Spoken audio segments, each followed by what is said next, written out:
Este fue uno, como pudimos observar en el resumen de RTN Revista. El otro ha sido bienestar animal, y también el tema de las pensiones ha estado en la Asamblea Legislativa, un proyecto que puso tope, que puso límites a pensiones. Hoy está en debate una propuesta de un estudio actuarial de la Universidad de Costa Rica sobre la invalidez, vejez y muerte, y que avisora toda una discusión para el próximo año. Y también ha estado el tema de las pensiones del Poder Judicial en la Asamblea Legislativa. Y el otro tema que se me queda por fuera es sociedades anónimas, que se está discutiendo en este momento, otro 208 bis, otra vía rápida. ¿Qué voto está discutiendo en estos momentos? Bueno, para eso estamos. Es el proyecto de fraude fiscal, fue o es, sí, porque no hemos terminado el año, o ha sido el proyecto de fraude fiscal el proyecto más controversial de la Asamblea. ¿Y por qué? ¿Qué fue lo que tocó que lo hizo tan controversial? Otto Guevara fue una de las personas que más lo adversó. Buenos días a Otto Guevara, buenos días también a Ronnie Monge, y buenos días a Marco Vinicio Redondo por acompañarnos aquí en RTN Revista para esta evaluación del año. Bueno, buenos días y muchas gracias por la invitación. Un saludo a Ronnie, a Marco Vinicio. Bueno, efectivamente, como se pudo ver en la nota, y todos los costarricenses que están viendo este programa se han dado cuenta, este fue un tema que acaparó una gran cantidad de horas de discusión, no solo en la Asamblea Legislativa, sino también en un foro como este. Efectivamente hay, digamos, dos posiciones: posición de gobierno, respaldado por un grupo mayoritario de diputados que consideran que esa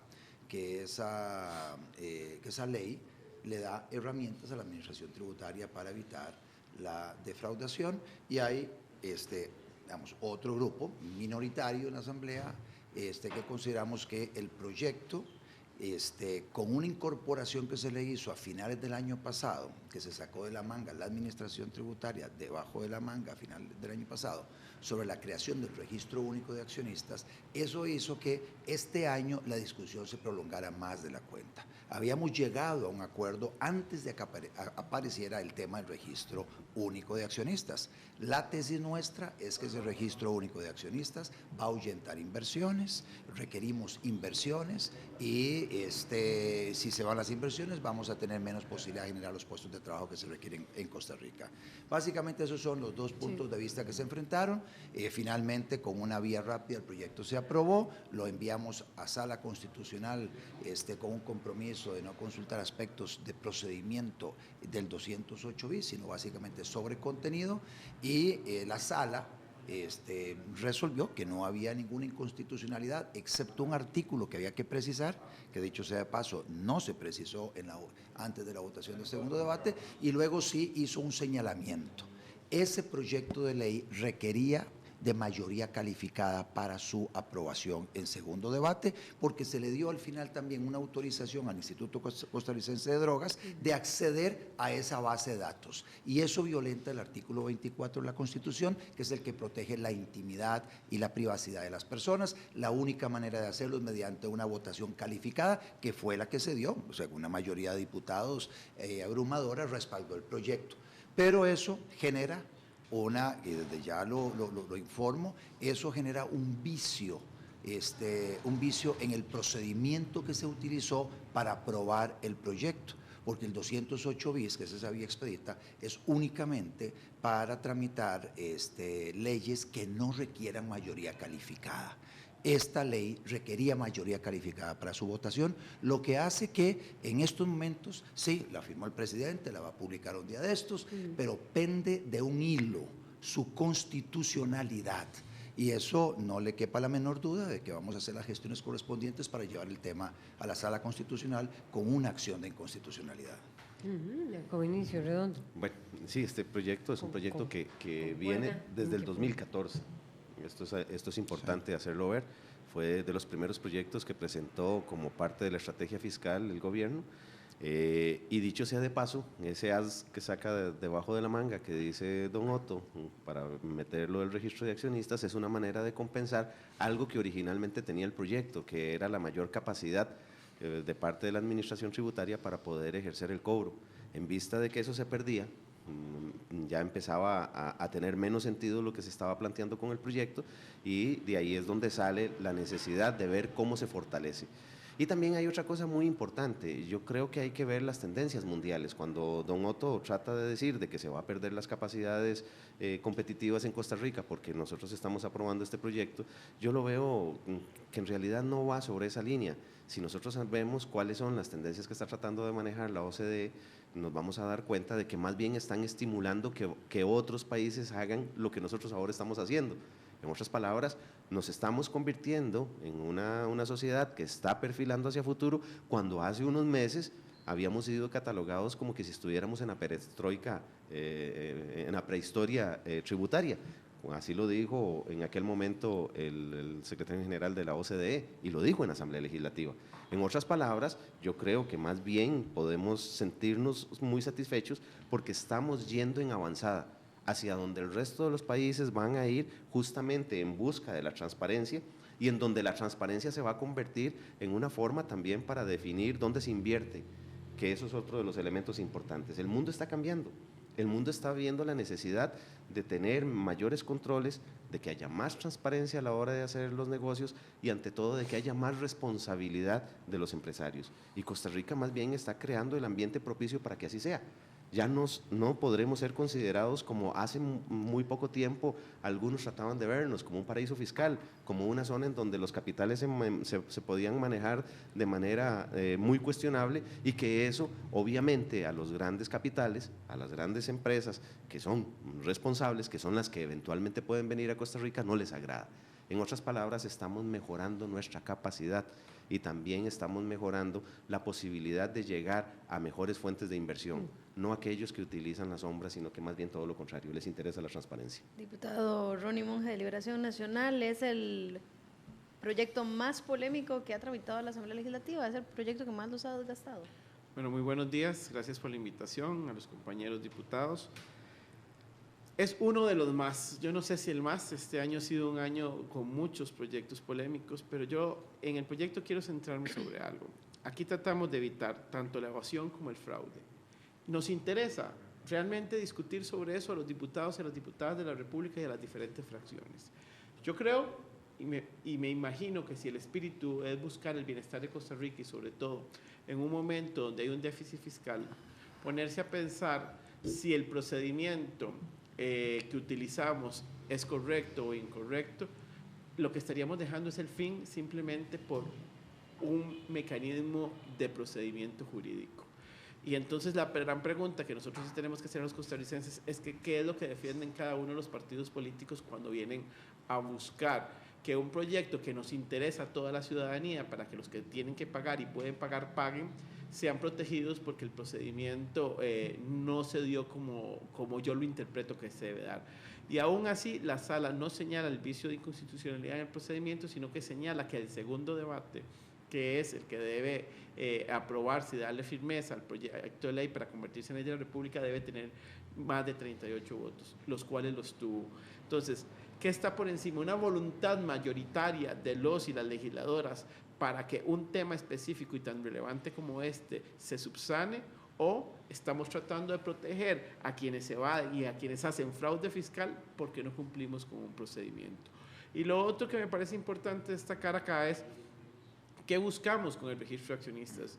Yo no creo que se pueda hablar de sacarse un as bajo la manga. Yo creo que eso es lo normal cuando se presenta un proyecto en la Asamblea Legislativa. Yo he visto muy pocos proyectos legislativos que se presentan y son aprobados tal cual fueron presentados. Conforme se empieza la discusión, empecemos a enriquecerlo con otra serie de circunstancias que vemos como necesidades que son referentes para que sean introducidos dentro del texto. Y cuando hablamos de inversión, por supuesto que todos queremos inversión para generar nuevos empleos en este país, pero la gran pregunta es ¿cuál es la inversión que queremos recibir? Y cuando no queremos tener transparencia de quiénes son los beneficiarios finales, y no todos, estamos hablando de los que son mayoristas, porque los que tienen de menos de un 15% de acciones, no va a ser necesario llegar hasta ese beneficiario final. Es cuando los grandes accionistas de grandes negocios en este país quieren vivir en opacidad sin que se sepa quiénes son, algo se está ocultando.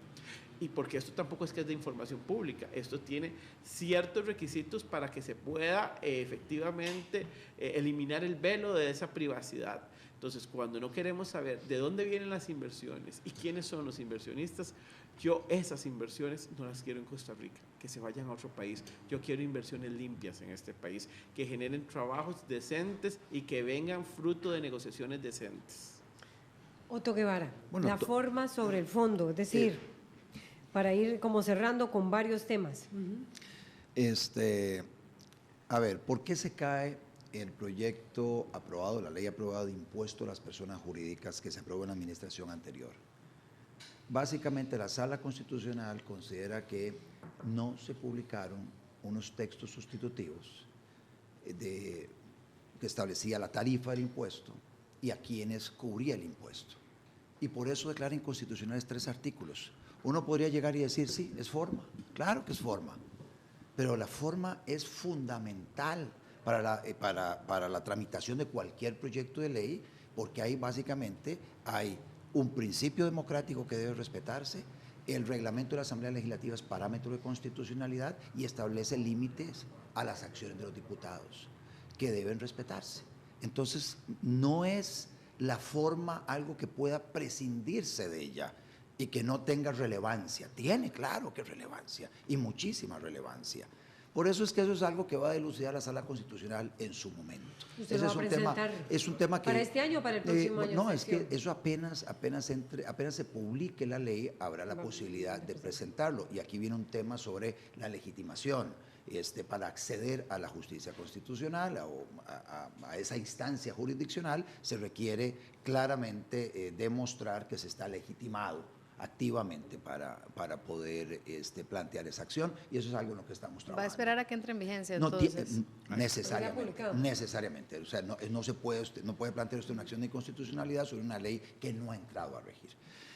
La otra parte que me parece muy relevante, lo que menciona el compañero diputado Ronnie, todos queremos inversiones en Costa Rica, es lo que, digamos, una tesis de principio. ¿Cuál es la inversión? Dice pero hay que hay una plantearse la discusión, pregunta que vendría al país. Porque aquí el tema que planteábamos en la discusión del proyecto, primero en Hacendarios, que tuvimos una discusión larguísima, tiene razón Marco Vinicio, el proyecto se presenta más o menos a finales del 2014, en el 2015 se discute, ya en septiembre teníamos un acuerdo, todas las bancadas, sobre el proyecto que se iba a aprobar, pero ahí es donde digo yo que el Poder Ejecutivo presenta en ese momento lo del registro de accionistas, que tampoco era una modificación menor, y a partir de ahí se complica la tramitación del proyecto e hizo que, bueno, duramos casi un año discutiendo sobre ese tema. Pero un comentario pequeñito sobre eso.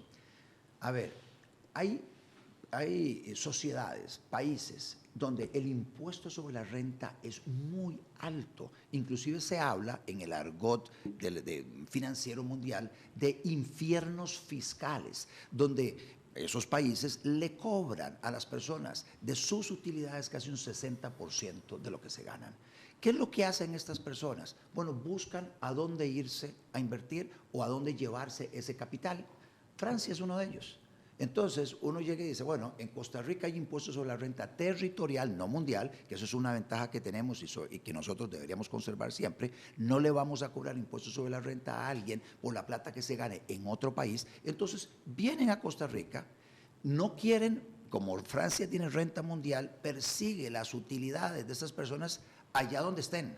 Entonces, ellos no quieren pagarle al gobierno francés ese dinero y quieren llegar y producir en Costa Rica. Usted me dice, mire, nosotros deberíamos ayudar a la oficina tributaria francesa para perseguir a las personas que salen de Francia a producir en otro lado. No, salen a producir en otro lado y que de alguna manera montan esquemas para no pagarle al fisco francés lo que corresponda. Yo considero que nosotros no somos gobierno francés. Si los franceses quieren venirse a Costa Rica, se traen su capital, lo ponen en diferentes sociedades y en esas sociedades se empiezan a generar empleo en Costa Rica, y todo a través de bancos. O sea, no es plata que traen en efectivo, nada de eso, no, todo dinero legítimo, pero no quieren pagarle impuestos sobre la renta excesivos al gobierno de Francia. Y entonces quieren esconderse del gobierno de Francia en el tema del pago de los impuestos y generar ingresos en Costa Rica. Bueno, yo defiendo esas inversiones. Nosotros no tenemos por qué estarle haciendo el trabajo a las autoridades tributarias de otros países que tienen un esquema de renta mundial. ¿Y por qué digo esto? Porque hoy, ahora con este registro de accionistas, el gobierno francés le puede decir al gobierno de Costa Rica, deme deme el nombre de todos los ciudadanos franceses que tienen inversiones en sociedades en Costa Rica, y rápidamente en la base de datos, un botoncito y le tira toda la información para que el gobierno de Francia los persiga. La verdad es que yo no quiero eso para Costa Rica. Cerrando muy pronto, porque queremos ver si podemos analizar por lo menos 3 de esos grandes proyectos que han estado este año y que uno está en discusión en este momento. Rápidamente, nada más. Una persona que es capaz de evadir los controles fiscales de su propio país, el que le vio nacer, el que le dio la educación, el que le dio la seguridad y el que le da la salud, y que comete un delito porque por eso lo tiene que ocultar acá, viene acá y es capaz de hacer lo mismo. Yo no quiero personas ni que cometan delitos en sus países ni que los vengan a cometer acá. Yo sigo con la tendencia hacia dónde es que vamos. El mundo se está dando cuenta de que la evasión y la ilusión afecta el desarrollo de sus estados. Y la tendencia va a ser esa. Como todo se ha globalizado, también la administración tributaria se va a tener que globalizar. Eso significa de que al final de los tiempos vamos a tener un control entre todas las administraciones tributarias que garanticen que efectivamente aquel que genera rentas pague por sus rentas. Y yo creo que también hay un concepto de justicia tributaria y que también se convierte en justicia hacia la ciudadanía. Aquel que tiene grandes volúmenes de utilidades también tiene que contribuir en esa misma manera. El problema es de que el más pequeño, porque no tiene formas como eludir, no tiene los recursos suficientes para eludir, es el que tiene que pagar proporcionalmente más que el que más recursos tiene. No hay un solo país del mundo que tenga este registro centralizado de accionistas. Lo que dice Marco Benicio es que efectivamente hay una recomendación de que los países... No lo tiene. No, pero es que... Francia no lo tiene, Estados Unidos no lo tiene, Alemania no lo tiene. Justamente Ningún país de esos lo tiene. La tendencia, que es donde abono y señalo lo que dice Marco Benicio, la OCDE ha recomendado que para el 2021, más o menos, los países deban considerar la posibilidad de incorporar en sus legislaciones este tipo de disposiciones. Pero hoy somos los primeros en el mundo. Correcto, pero entonces significa Me alegra ser primero pionero en el mundo, como lo de fuimos que cuando somos los valimos el primeros ejército y un en montón de algo que cosas. va a ser positivo justamente para que haya transparencia a la hora de generar negocios. El Sí, problema, nos estamos Marco, disparando en el pie, pero bueno. El no, problema más todo lo grande es que contrario. este país más bien siempre ha andado con rezagos a lo que está pasando en el mundo. Cuando logramos ser pioneros, más bien vamos a tener la capacidad de insertarnos mucho Sí, más nos fácil. estamos disparando en el pie. Mientras los No otros lo países considero. no tienen ese registro centralizado, nosotros tenemos No- un registro no lo centralizado considero. que ahuyente inversiones. Pero bueno, esa es una discusión que tendremos Y que que ahí esperar. está, véanla, porque además ahí viene está, una acción de Ahí está, viene inconstitucionalidad la acción de inconstitucionalidad para y el luego próximo quedará el año. tema todavía Y ahí definitivamente. abierto para discusión. Nos quedamos con Otto Guevara porque el proyecto de bienestar animal. Así es, el proyecto de bienestar animal, uno de los proyectos que más ha pedido la ciudadanía costarricense, un proyecto que en este momento no está convocado por el gobierno. Don Otto, un proyecto polémico y que usted ha objetado 100%. No, básicamente lo que he objetado de ese proyecto es que tenía un concepto muy amplio de animal en su primera versión, un poco más acotado en su segunda versión, que es el proyecto que se votó ahora en primer debate hace poco, y luego también que las sanciones eran... Las multas. Las sanciones y multas, las sanciones penales y multas, eran desproporcionadas, poco razonables, de acuerdo a los parámetros establecidos por la Sala Constitucional en la jurisprudencia constitucional, en muchos otros casos, que establece parámetros de razonabilidad y proporcionalidad, de inclusive los magistrados en una votación 7-0, eso significa por unanimidad, señalaron que las sanciones establecidas en el primer proyecto que se votó eran desproporcionadas y poco razonables. Las sanciones se acotaron un poco, se redujeron en la segunda versión que se votó, y el proyecto entonces se fue consulta a la sala porque algunos diputados consideramos que aún las sanciones que quedaron en este segundo proyecto siguen siendo poco razonables y desproporcionadas. ¿Cuáles y que también siguen siendo para básicamente Otto Guevara?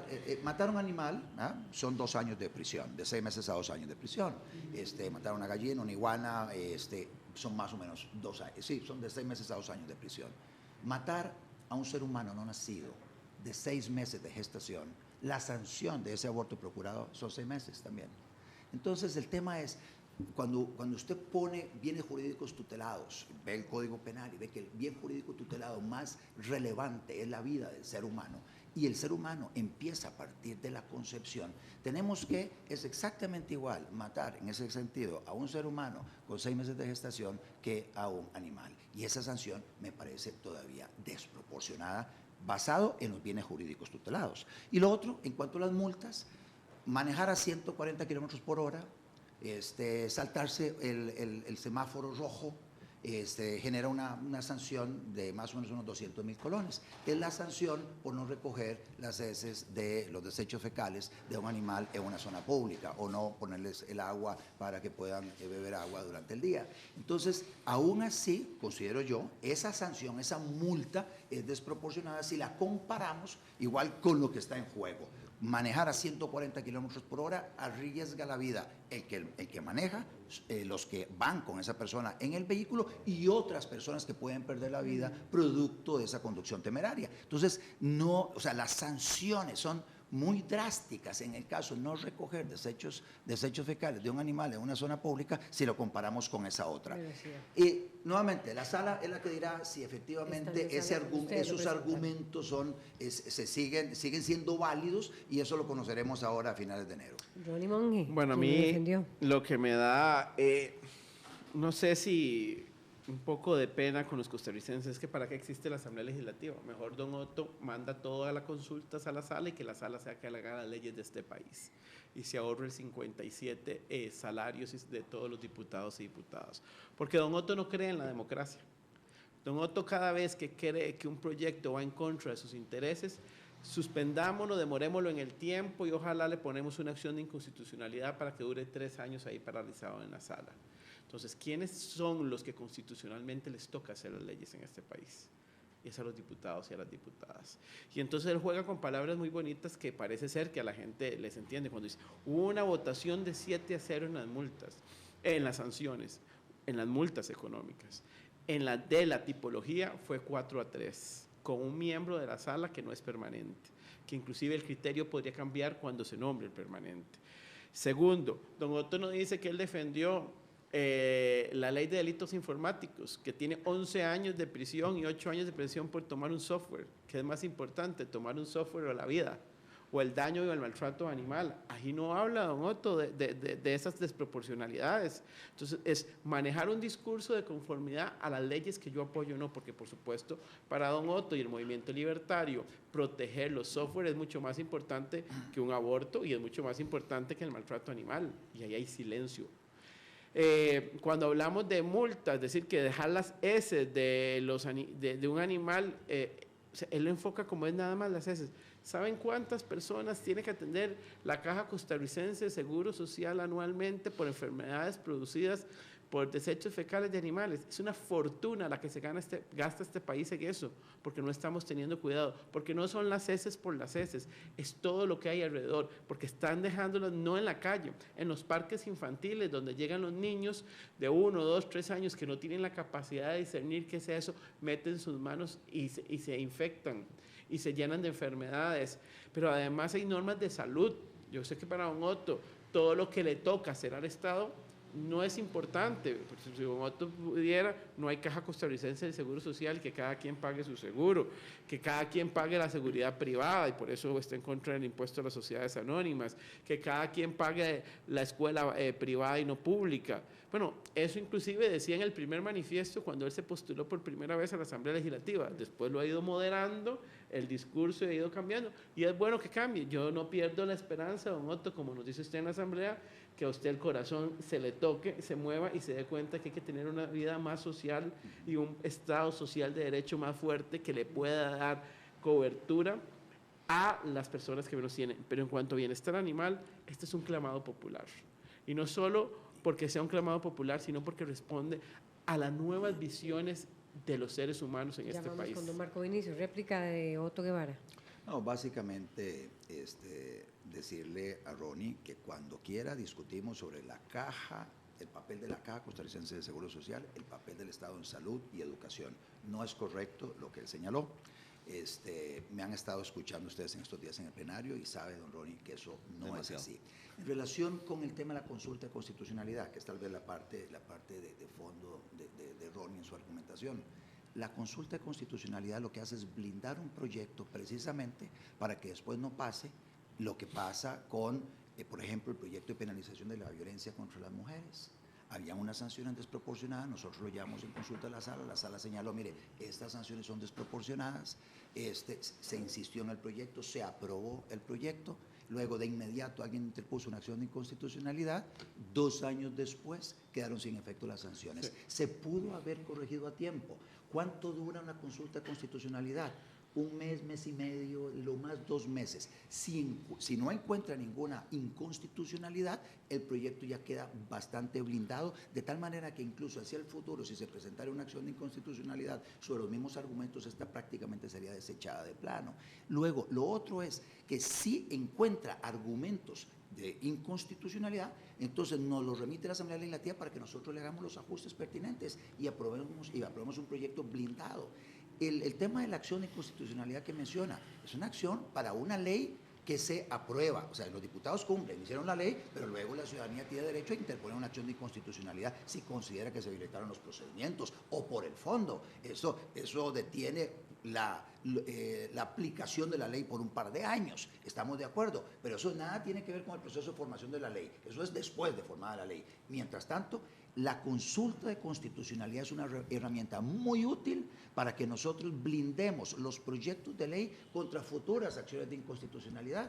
Entonces, el pleito de Ronnie no es conmigo, es con la sala, porque la sala constitucional es la que ha señalado en esa votación 7-0 que las multas y los delitos, las sanciones... 4-3, don Otto, no engaña a la gente. No, en cuanto a sanciones fue 7-0. No, en delitos 4-3. No, Ronnie. ¿No leíste el voto? No, Ronnie, no es así, no es así. Sí, fue en así. cuanto al tipo penal, ellos decían claramente, y el tema del aborto para ellos era muy claro, dice, señores diputados, vean los bienes jurídicos tutelados, cómo, en la primera versión, cómo va a ser posible que ustedes con una sanción de 3 años sea la misma sanción que matar a un ser humano entre 6 meses y 9 meses de gestación. Eso fue lo que dijo la sala. En cuanto Don a las Otto, sanciones, podemos discutir más adelante sobre ese tema. Es que no me Pero gusta que engañe a los costarricenses. La sala constitucional, Don Otto, en una mayoría y por también, mayoría, en una mayoría y por unanimidad en diferentes temas, señaló que había inconstitucionalidades. Eso es lo que estamos corrigiendo. Entonces, el pleito no es conmigo. 4-3 es con la sala, y la sala tiene ahora la consulta de constitucionalidad para valorar precisamente lo mismo, valorar el concepto de animal y para valorar las sanciones, tanto la multa como los delitos. Esperemos a que la sala diga lo que tenga que decir y eso sucederá a finales de enero. Y si el proyecto sale con el visto bueno en la sala, se vota y es ley de la República. ¿Y usted lo va a votar, don Otto? Lo importante de todo esto, Ronnie, ya pasó el filtro de constitucionalidad. Si pasa el filtro, Sí, ¿usted nosotros vota el lo votamos, proyecto? Sí, nosotros lo votamos. Marco Vinicio Redondo. Bueno, esto sigue siendo Muy cuestión de breve, porque procedimiento, queremos sí. hablar también de sociedad. Sigue siendo cuestión de procedimiento y en cierta medida ya blindado. La verdad es que le eliminamos los argumentos a quienes lo han estado adversando. Pero para mí lo más importante de esta ley es de que demuestra hacia dónde va nuestra sociedad. Eso es de lo más relevante y lo que nosotros tenemos que rescatar. Significa de que ya nosotros estamos valorando la vida más que solo la vida humana. Nos estamos convirtiendo en una sociedad más inclusiva y que también nos obliga a tener mayores niveles de tolerancia porque justamente estamos conviviendo más que como seres humanos, como personas que conviven con animales. Y aquí es muy importante lo que acotaba ahora Ronnie con respecto al efecto de esa convivencia.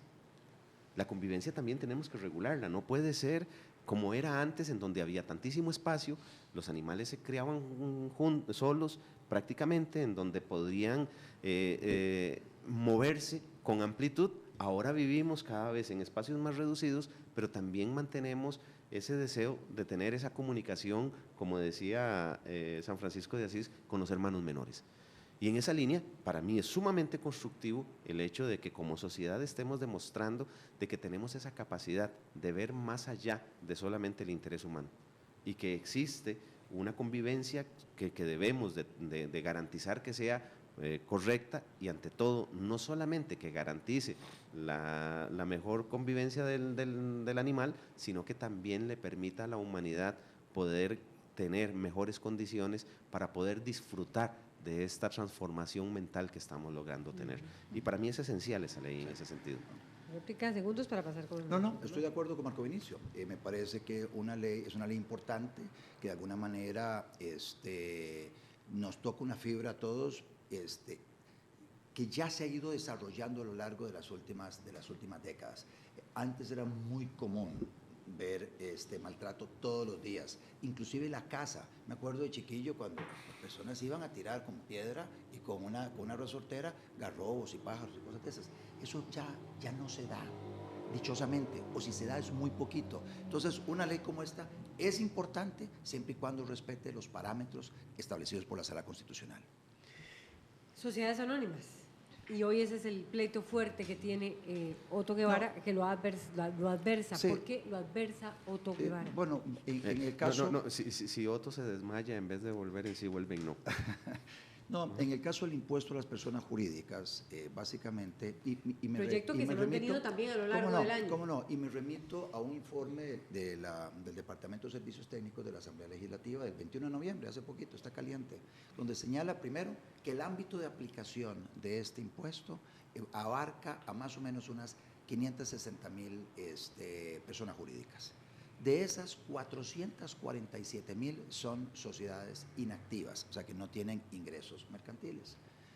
Son sociedades que tienen, algunas no tienen ningún activo, algunas otras tienen una moto, un carro, una propiedad o varias propiedades, pero no venden bienes y servicios. Y luego tenemos 77,000 pymes, o sea, empresas que lo que tienen son ingresos de 4 millones de colones brutos para abajo, hasta un colón, 10 colones, 100 colones. A esas les aplican un impuesto de 100,000 colones, a las inactivas les aplican un impuesto de 63,000 colones y a las grandotas 212,000 colones. El argumento nuestro es, bueno, varios. Uno, ese impuesto a sociedades anónimas que tienen un activo, que no tienen actividad mercantil, es un impuesto absolutamente confiscatorio, es un impuesto que va a afectarlas seriamente, porque no tienen ingresos, es como meterle un impuesto a un indigente. La otra categoría de meterle un impuesto a una pyme, a una microempresa, micro y pequeña empresa, de 106,000 colones, es absolutamente desproporcionado cuando usted ve que al mismo tiempo a las grandes empresas del país por año, los bancos, la cervecería, la Coca-Cola, Walmart y todos esos pagan 212,000. Entonces 212,000 a las grandotas y 106,000 a una empresita con una persona o dos personas. Eso pagado en enero es un monto exorbitante, es un monto que es básicamente albarda sobre aparejo, es ya una carga adicional que va a generar de que mucha gente ni siquiera emprenda por esa carga adicional que se le mete a estas empresas. Entonces, en lugar de incentivar el emprendedurismo en Costa Rica, este impuesto lo que hace es desincentivarlo, porque la mayoría de todos los ingresos provienen de las inactivas y de estas pequeñitas, no de las grandes. Marco Vinicio Redondo, usted ha tenido una polémica fuerte con Otto Guevara. Sí, y sobre todo cuando nos trata de decir que todas estas sociedades que tienen un activo, que tienen ya sea un bien inmueble o un bien mueble, que son totalmente inactivas, yo creo que eso es totalmente falacioso, y lo conversábamos ayer Ronnie y yo en esa misma línea. Resulta ser de que cada activo de estos tiene movimientos, de una u otra manera tiene movimientos. Movimientos contables, sí, claro. Sí, tiene movimientos contables. Así Entonces, es. si tiene movimientos contables, significa... Las sociedades pequeñas. Las sociedades pequeñas, las que son, o grandes, que son utilizadas para conservar solamente bienes, para separarlos de esa posesión personal, también tienen su propia vida a través de lo que representa la responsabilidad de tener esos bienes. Un vehículo paga marchamos. Un vehículo cambia aceites. Un vehículo cambia llantas. Un vehículo genera costos durante todo el año. Que eso de una u otra manera tiene que reflejarse tiene que reflejarse en un ingreso, depreciación, todo lo que la responsabilidad civil que también tiene. En otras palabras, el decir que una sociedad de esas es inactiva es simplemente falacioso. Es inactivo porque no tiene ingresos. No pero entonces de una u otra manera alguien tiene que generar los ingresos para que eso se pueda contablemente registrar aportes y que se puedan extraordinarios de cumplir y que se aportes o si yo tengo un bien, me está sirviendo a mí. Entonces esa sociedad me está sirviendo a mí. Yo soy el que tengo que darle la manutención, no necesariamente por los aportes de los socios, sino que tiene que haber una generación de ingresos. ¿Esa sociedad cuánto paga? Cosas importantes. Código de Comercio. El Código de Comercio define ¿qué es una sociedad? Y está definida como un ente de comercio. Y un ente de comercio sirve para hacer comercio, significa que está en el intercambio de bienes y servicios. En el momento que una sociedad anónima se constituya para no ejercer eso, está perdiendo su naturaleza jurídica como está concebida en el Código de Comercio. Y yo sé que don Otto me podrá decir que hay resoluciones de la sala que dicen que se pueden tener eso, pero la naturaleza jurídica bajo la cual es creada las sociedades anónimas en Costa Rica es para ejercer comercio. Si no ejerce comercio, nos venimos al segundo escenario, que es el que dice don Otto, inactivas. Inactivas, pero que tienen bienes. Bienes que se deprecian en el caso de los vehículos. Digamos, o gente que tiene propiedades. O que tiene plusvalía. Una familia. Y don Otto nos dice, pobrecito el mensajero que tiene su moto de 100,000 colones, pero qué raro, compró una moto de 100,000 colones y constituyó una sociedad de 150,000 colones para meterla ahí. O sea, si yo tengo 250,000, probablemente me compre una moto de mejor calidad y no voy a meterla en una sociedad. ¿Qué es lo que realmente está detrás de tener activos en una sociedad? ¿Qué cree usted? No, la realidad. Si yo tengo una casa que vale $300,000, que son los condominios de clase media alta en este momento, si yo lo vendo o lo compro, tengo que pagar aproximadamente entre impuestos de traspaso y honorarios un 5%. ¿Cuánto es el 5% de $300,000? 15,000. $15,000, 7,5 millones. Pero si yo traspaso las acciones, y por eso la tengo en una sociedad, pago 200,000 colones entre los timbres y los honorarios. ¿O me equivoco, Otto? Aproximadamente. Aquí hay elusión fiscal, porque está permitido. Y ni hablemos de los condominios en los sueños de $1 millón. Aquí lo que se está protegiendo con este tipo de sociedades que lo que tienen activos es como no pagarle los impuestos de traspaso al Estado. Y eso es lo que se está protegiendo. No a la persona que tiene una moto que si tuviera 100,000 colones más, lo que hace es comprar una motito mejor para seguir haciendo el trabajo de mensajería.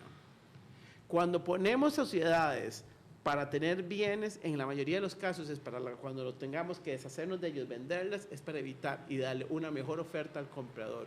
Usted conmigo no va a tener que pagar impuestos de traspaso, simplemente hacemos una cesión de acciones. Ronnie es abogado, yo soy abogado. Si a mí un cliente llega y me dice, mire, me están ofreciendo vender una propiedad en $300,000. Está a nombre de una sociedad. Yo le digo, ¿y usted conoce a esa persona? No, no la conozco, está a nombre de la sociedad y lo que me dice es que me endosa las acciones. Le digo, no.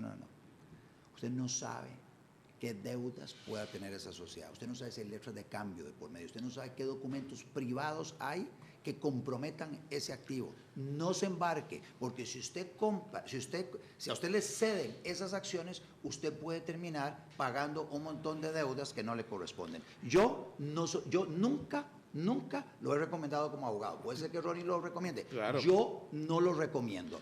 Aquí el tema, pero no podemos Otto, perdón que perder te de vista. interrumpa, pero es que usted habla muy bonito, como siempre. Hablemos de la realidad, no lo que usted recomienda, lo que yo recomiendo. Uno, eso es lo que pasa y usted lo sabe. Y lo segundo, si quiero protegerla y está libre, por supuesto, don Otto, le decimos, póngale una hipoteca a favor de otra empresa suya por 150,000. Si aparece algún pasivo oculto, usted mismo se autorremata y sigue estando ahí y limpia todo. O sea, don Otto, eso es lo que está pasando en la tributación directa, porque no pueden. Las grandes propiedades están transmitiendo acciones, no se están traspasando.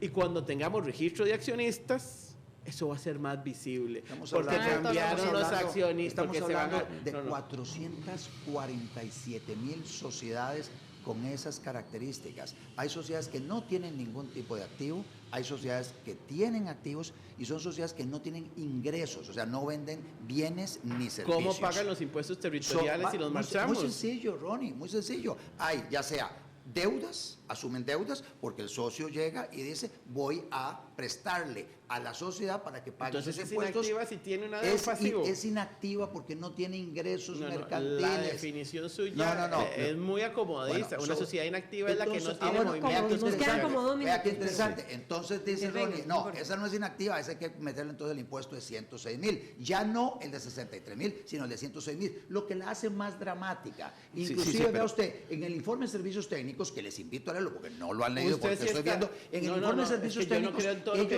ellos hacen el análisis cuando llegan y dicen que hay 447,000 sociedades inactivas, se basan en el criterio que yo estoy mencionándoles a ustedes acá. Es el criterio, el criterio de que no venden bienes y servicios, no ¿cuántos proyectos de ley hemos votado con lo que dice servicios estoy de acuerdo, técnicos? pero O sea, que han fácil sido cuando me utilizados conviene. para un método especulativo. Lo Todas. que hacen es el tener Marco las sociedades Vinicio, dependiendo todas. de... Marco Vinicio, todas. No estoy hablando de todas. La mayoría de todas estas que están inactivas. O sea, si usted crea una sociedad, usted está buscando cómo poder ocultar su persona a través de un ente jurídico. El cierre es. ¿Sí crees que son la mayoría? Don Otto cree Una que muy un buena carro mayoría. que está en una sociedad sí tiene que sacar de donde sea los recursos para pagar el impuesto al ruedo, que es un impuesto. Eso es Pero así. no el impuesto que le dé seguridad, porque finalmente lo que don Otto no dice es que con esto esas pequeñas microempresas que pueden ser sujetas de que les roben todo lo que tiene adentro o sus recursos cuando los están trasladando a una institución bancaria, si no tienen una seguridad pública buena, la seguridad del Estado, van a tener que contratar la empresa que les transporta los valores o un agente de seguridad privado que le sale mucho más caro que el impuesto a la seguridad. Ahora resulta que contratar 1,000 policías le va a dar la seguridad a la gente. O sea, por favor, seamos... Ahí la gente que está Va en a sus hogares, mejorar la la gente seguridad. que está en sus hogares, que tiene esa sociedad, que tiene una persona contratada, una persona, el que está empezando un emprendimiento, que lo impone a nombre de una sociedad porque tiene la esperanza que alguien en algún momento le ayude como socio y le compre parte de las acciones para hacerse más grande. A esa persona la van a turuzar, a esa persona la van a afectar, son 106,000 colones. Tenemos comentarios de lo que ustedes generan. ¿Se puede leer? Vamos a ver si va muy rápido. Muy rápidamente, entonces dice Olman Hernández, los pobres y asalariados no evadimos impuestos, los pagamos con nuestras compras y nos deducen de nuestros salarios. Y también dice Marlene Cruz, jamás son seres vivientes, pensantes y sintientes, al igual que nosotros. Esto con respecto al maltrato Y animal. faltaron los comentarios de sociedades anónimas. Así que vamos a tener este tema también para el año entrante porque pareciera Va a que estar sigue todavía en despertando discusión. pasiones, se va a claro. aprobar para Va a este estar en próximo. Se aprobó el día de ayer una moción importante para darle más policías o la posibilidad de de seguridad. contratar policías. Muchas gracias. Otto Guevara, Ronnie Monge y Marco Vinicio Redondo y a ustedes también por acompañarnos. Buenos días. Buenos días.